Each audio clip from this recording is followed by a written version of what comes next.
కూడా బాగుండాలని చెప్పి ఒక పెద్ద పార్కును కూడా ఇక్కడ తయారు చేశాం. మీ పక్కనే కలెక్టరేట్ కూడా కట్టాం. మరి రేపటి రోజున ఈ భూమి విలువ పెరుగుతుంది అని తెలిసి కూడా మిమ్మల్ని ఎవరిని కూడా పొరపాటును కూడా ఇక్కడ డిస్టర్బ్ చేయలేదు.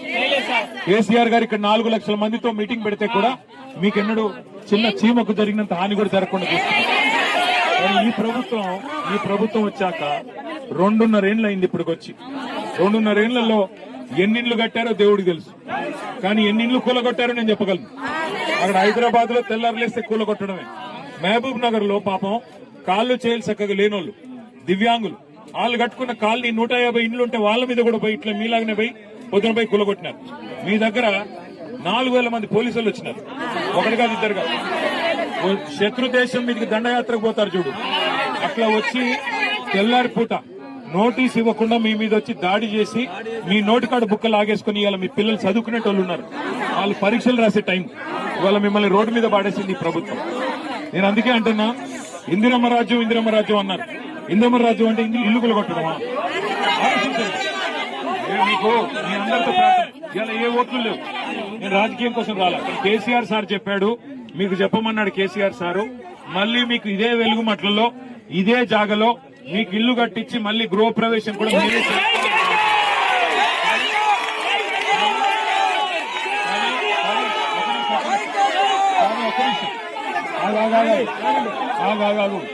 ఒక్క నిమిషం మీకు ఆగ్రహ్యా.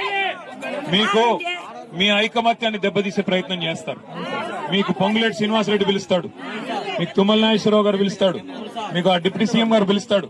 పిలిచేసి మీకు ఇది ఇస్తాం అది ఇస్తాం, మీకు ఇంత ఇస్తాం అంత ఇస్తాం అని చెప్పి మీ 900 కుటుంబాల్లోనే చిచ్చుపెట్టే ప్రయత్నం చేస్తారు.